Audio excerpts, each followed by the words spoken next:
Good morning! It is your early morning Sunday show once again, right on time. It's early, it's morning.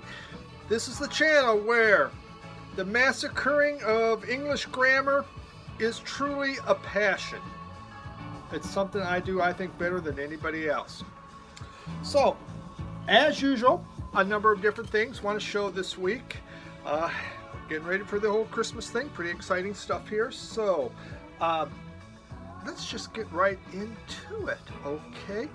You know what, before that, I want a couple shout outs. I'm going to have some throughout here because there's a number of records I'm going to show today that I bought because of the VC. So it's kind of like, thank you VC for getting me to buy these records, and you know, kind of my Christmas present to myself. But there's been a few channels, and one I want to, a guy I've been talking with for a long time, really enjoy. It's Michael P Dawson. That's the name of his channel, Michael P Dawson. He's out of California. He does jazz, classical, he does rock. I mean, with this guy, it's incredible how he explains things. I mean, it's like, wow, it's almost like poetry. It's just beautiful. He does a really great job. You know, check out his channel, Michael P Dawson. Also, Jamie Cottle. And I hope I'm saying your last name right, Jamie, C-O-T-T-L-E. And he's out of Canada. He's the king of the box sets. If you go on to him, if there's any box set you ever want to see what it's like, what it looks like, all these new box sets, Jamie has it. It is, I mean, it blows my mind what he shows on these box sets. I mean, it just kind of makes you sell it, you know, just get all excited. And the other one is Steve from FlipSideCt. He's doing this documentary, and it is on Max's in Kansas City. He's done 2 parts of it. It's really good. If you any interest in history, especially the New York scene of the 70s, the punk, everything, this is a must-see thing. You know, I've watched a number of different stuff about it before. I've read about it. It's an era that I'm excited about, and it's truly incredible. So check that one out. All right. In the background today, Abba. Yes, Sweden's #1 export. We'll talk a little bit more about that in a little bit. So, let's begin. There's a channel out there, Black Beans and Rice. I believe he has a newer channel. What caught my attention on Black Beans and Rice is, I thought, well, that's Cuban. This has to be Cuban music, because in Cuba, they eat black beans and rice. See, in Puerto Rico, we ate red beans and rice. Everything red beans and rice. You didn't eat black beans, it was red beans. I really liked that. Every time I would come home, though, I'd tell my wife, mashed potatoes, please. But she never got potatoes over in Puerto Rico. Red beans and rice. So I saw it, well, it's black beans and rice. Go, gosh darn, that's Cuba. Cuban. So I turned on to his channel, and he did show. He's from, I believe, New Jersey. But a album that he showed, this came out this year, Orchestra Akanokan. Orchestra Akanokan. I am not, sorry, I'm not 100% positive I'm saying that right. And I do speak a little Spanish, but orchestra. This came out this year. And what about this album here? It actually this means Akanokan is from the heart or soul. So an orchestra from the heart or from the soul. And what it was made in Cuba, and it's like a dozen, maybe 15 different musicians, old and young, and they got together. And Michael Eckroth, I believe, was the name of the guy. He had these different, you know, he had this music that he put together, and he got this group together, and they made this album. This thing, it's like big band salsa, and it is party music. It makes you tap your feet. It's happy. It's joyful. It is it's such an exciting album. It's on Daptone Records, which is really, Daptone makes great stuff. We all know that. What a great label they are. And so, this thing, they put this out. They started making it in 2016, but it came out again this year. It's in Spanish and English for those of you that, and I do have some people that are pretty fluent in Spanish that subscribe my channel. So this was something that he recommended on the channel Black Beans and Rice. And I'm just so delighted with it. I have a wish list of a ton of albums, and a lot of them are from you guys. But this is one I had to go out and get immediately. I'm sure I could have bought my wife a present, but no, I bought myself that present instead. Really good album. All right, there's another channel, and the guy is he's out of California, Hackman 377. Hackman 377. He goes to Brazil all the time. His wife's from Brazil, so he travels there a lot. They stay there a lot, and so he shows a ton of Brazilian music. If you like that Brazilian psych stuff of the 70s, I showed that album, a few weeks back. Well, it's all inspired by Hackman 377. So. And what's interesting is Andrew from Tales of the Crate just showed an album from this guy, and it's Jorg Ben. Jorg Ben. I hope I'm saying that right. And it's this is Ben e Samba Bum. This was made in 1964, and it was the second one. And Jorg Ben, he really took samba and bossa nova and really began making it more popular. He updated the sound of it, and in the 70s he really got into the psychedelic aspects of it, and it became really cool. He had a hit, Mas Que Nada, and it was a huge hit in Brazil and actually did very, very well in the United States. Well, this one came out in 1964. The album I would like to find of him is called African Brazil, and that's really a funk samba album, and I really want to find that thing. I did not see it on Amazon, and I haven't looked around. So it's on DOL is the name of the label on here. Some people call him the father of samba rock.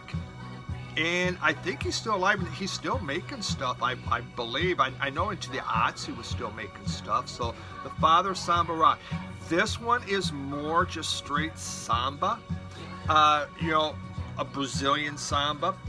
But as you get into his stuff, especially in the 70s, he really gets into the psychedelic, late 60s, more the funk, and the psychedelic stuff starts coming in. Great stuff. And Andrew Tales from Crate, I think it was his last episode, he showed something from him. He had an older one where he really gets into some of this cool stuff. All right, this next album I've been looking for a long time, and I have this book, and I bought this, I don't know, it's like books 20, 25 years ago, okay? It came out from Spin magazine. It's alternative, and it just has all these alternative groups in here. And this has been a Bible of mine that I have read this cover to cover. I keep looking at it. Well, there was one group in here, and I have been looking for this album for years. And I couldn't find it. It's been over 20 years, and so I did buy a reissue because I had to have it, because Vinyl Richie keeps showing the damn thing and making me go, son of a gun, I need to get that thing. I really got to have it. And I just can't find it. So I'm trying to get to the page that I want here. What the hell? Oh, I'm spelling it wrong. You can't find something if you spell it wrong. There it is. Angry Samoans. I also wanted to say Samoans. I don't know. Something about Angry Samoans sound cool than Samoans, doesn't it? No one wants to piss off a Samoan. Well, I did get it. Here it is. It is the reissue of this absolute classic album, on beautiful yellow vinyl. You know, this came out in 1982. It is a early American punk classic, shall we say. It's just, you have to have it if you like punk. You have to have it. I mean, it's so good. It's by far, I mean, I have a greatest hits CD, but this is the one, the classic of all time. The group was formed in 1978. And their first gig, they opened for Roky Erickson on their first gig, but Roky was sick, so you know, he wasn't there. But I guess, you know, they did meet him, and, you know, they became friends with him. This has 14 songs in 17 minutes. So if you want to sit back and relax and listen to music, this isn't the album for you, because you're going to have to pop up and flip the darn thing over again. It's fast. It's furious. All right, so we have songs Gas Chamber, The Todd Killings, Lights Out, something about poking a knife in your eye, My Old Man's a Fatso, They Saved Hitler's Cock, I kid you not, Homosexual, Steak Knife, Hazeman's Brain Calling, Tuna Taco, You Stupid Jerk. It is, hey, Cat's here. Hey, everyone's, hi, Cat. Hi, Cat. All right, sit. Sit, Ubu, sit. Delighted to have this thing.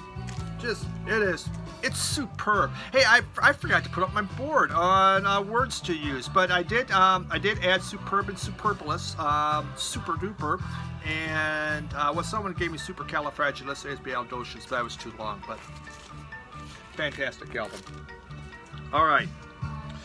I saw this on the vinyl community that it was going to be purchased by Shamrock Records, Brian there, and him and he just went to this concert, the old 97s. And that looked, when he posted this, he says, hey, I'm going to pre-order this. I went and I looked at it and go, God, that does look really neat, because I like the old 97s. And it was really cool vinyl. So I went and I got this, and it came in a few weeks ago, and I've been enjoying it. You know, they do those famous songs like, well, they do, I believe, in Santa Claus, but in their own way. Hobo Christmas Song, Here's Christmas Time, Rudolph Was Blue, Wintertime in the City. Just a fun record.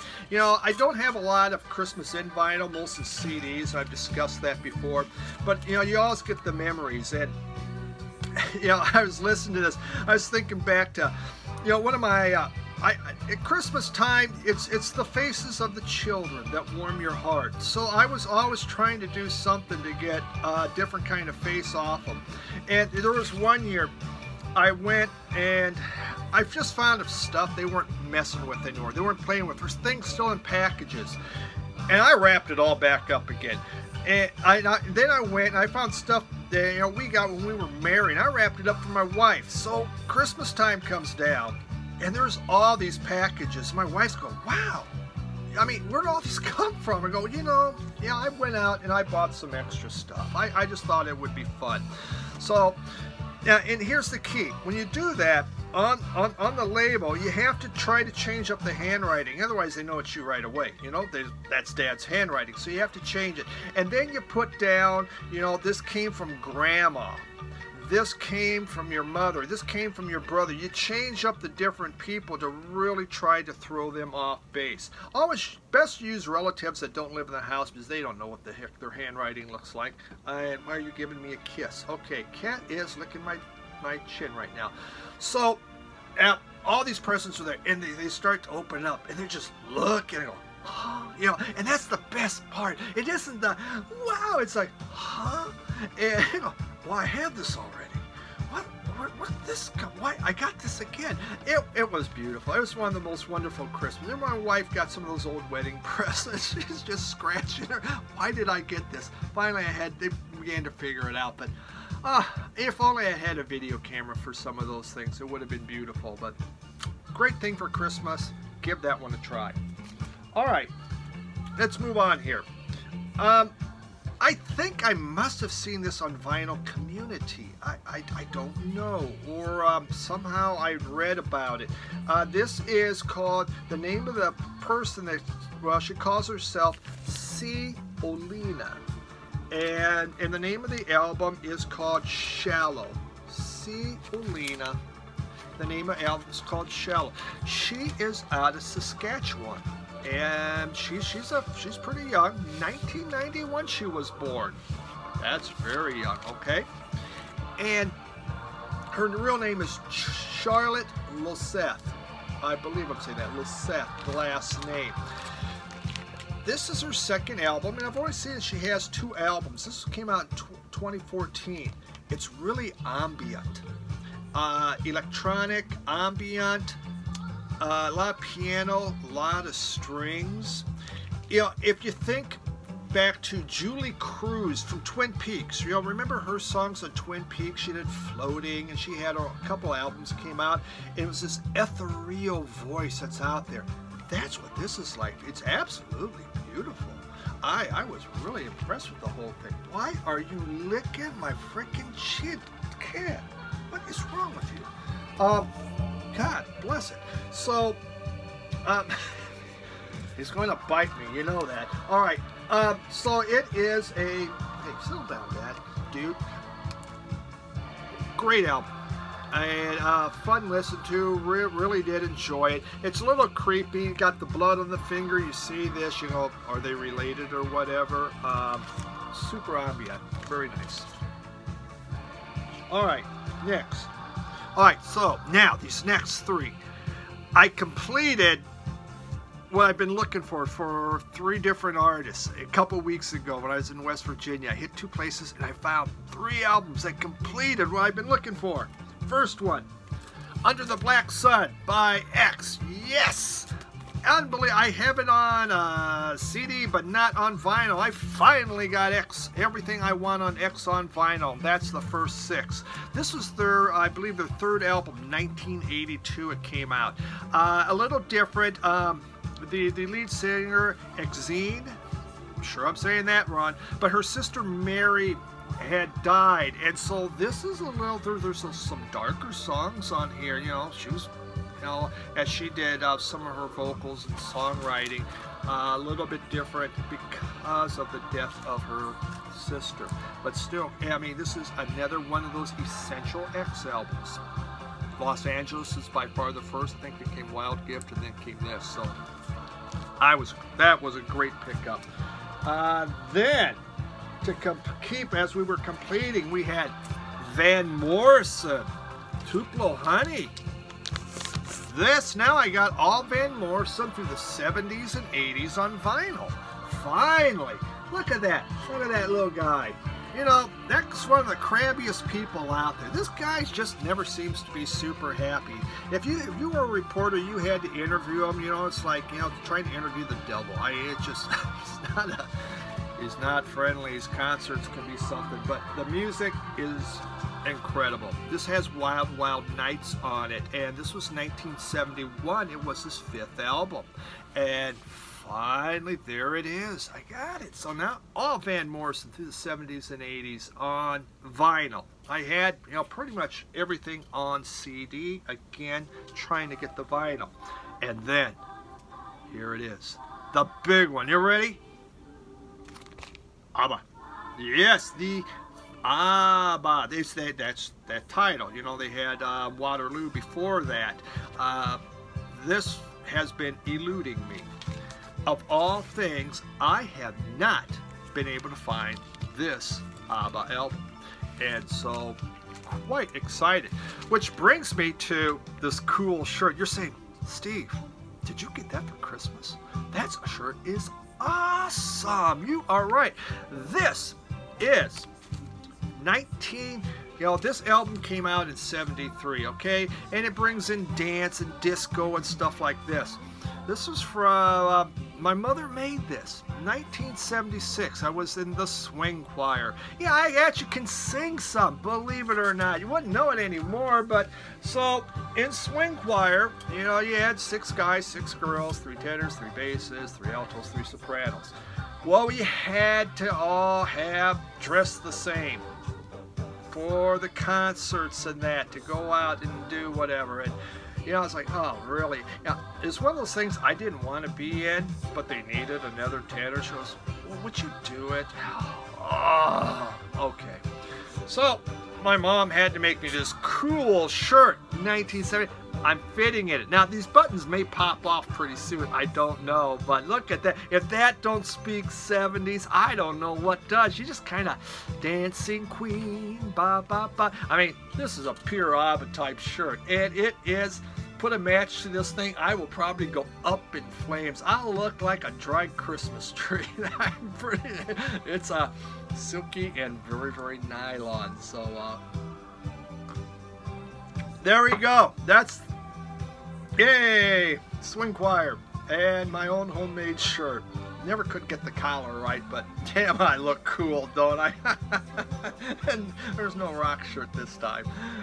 So I completed that. All right, the next one. Oh, Lordy. I haven't worn this one in a long time. Okay, if I get her out there. We have Mountain. Nantucket Sleigh Ride. This is Mountain's second album. You know, Mountain started in 1969. Their third concert, the third concert they ever played was at Woodstock. Can you imagine that? You're just getting a band together, trying to get your groove, and you pop onto Woodstock. Wow! It didn't make the film or anything. Now, the lead singer, Leslie West, I believe, he was... you know, he had changed his guitar style more to, he wanted to sound like Eric Clapton. And the band kind of wanted to be like Cream. That was their model that they were using, because they wanted to be heavy and they wanted to be hard rock. Well, you know, the first album came out and had Mississippi Queen. Mississippi Queen made cowbells cool. I mean, that is like the cowbell song on there. And from then on, cowbells were awesome. And why Mississippi Queen made them that way. I just wanted to be the guy there that could do the cowbell or do the triangle. That would have been really, really neat.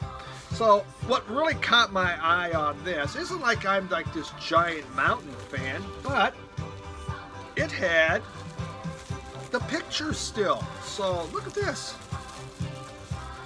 If I get it open here without destroying it, which is probably too late. All right, here we go.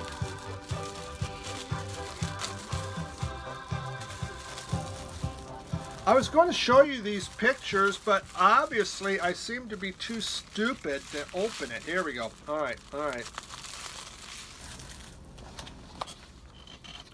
So these came with the album. Have that. There's this book, and I had never seen this. So I just thought this was pretty cool. There, the lyrics are in there. More little drawings. So that came with it. I mean, that was worth the price to me. You know, it's the little things in life that just excite the heck out of me. And so I purchased that. Then check this out. My last album I'm showing. And I got this. This came from, this is one of the ones that Chris gave me on VCLT, and from for Fresh Goodness vinyl pressings. Oh my God! Oh, sorry, Chris. I just messed up your whole name on that one. First Pressing Goodness. First Pressing Goodness. Okay. And this is from Johnny Maddox, and he plays the Memphis Blues, and he does a tribute to W.C. Handy. You know, Johnny Maddox just died. He was born in, I believe, 1927. And 2 weeks ago, November 27th, he passed away. I mean, what a long life, huh? This guy played ragtime. More ragtime type piano. You know, he's born 27. Ragtime had kind of come and gone, but he really kept it going. And he did his very first concert at age 5. His first public concert was done when he was that young. Well, in the 40s, he was working at a record store, and it was called Randy's Record Shop. And Randy had started a record label called Dot Records. So Johnny Maddox was working there and playing piano also, and Dot Records recorded him, and he became the very first big selling star of Dot Records. Well, he did this tribute to W.C. Handy, which is really neat because W.C. Handy, he's, some people consider him to be the father of the blues. And W.C. Handy was quoted as describing, he said about Johnny Maddox, he goes, "He's a white boy with colored fingers." That was the quote on how he described this. It was a heck of a compliment for Johnny Maddox. And so Johnny Maddox did this album for him. So, hey, thanks, Chris. That was a great album. It really is. It has this New Orleans ragtime type feel to it. It was a fun listen. So, well, there we have it. I was going to keep it under 20 minutes. Screwed it up again. There we go. La la la la la. But hey, hope you enjoyed it. Kat had a good time here with us. Hope everyone has a great week. I still got time for one more video before Christmas. We're heading to Omaha this year for Christmas. Haven't been there in many, many years. So, Red, Hannah, hey, everyone over there, maybe I'll see you in Omaha. You never know. But looking forward to it. So, have yourself a wonderful week. I appreciate you, as always, for tuning in and enjoy the music, because I know I sure am. Thanks, everyone. Talk to you later.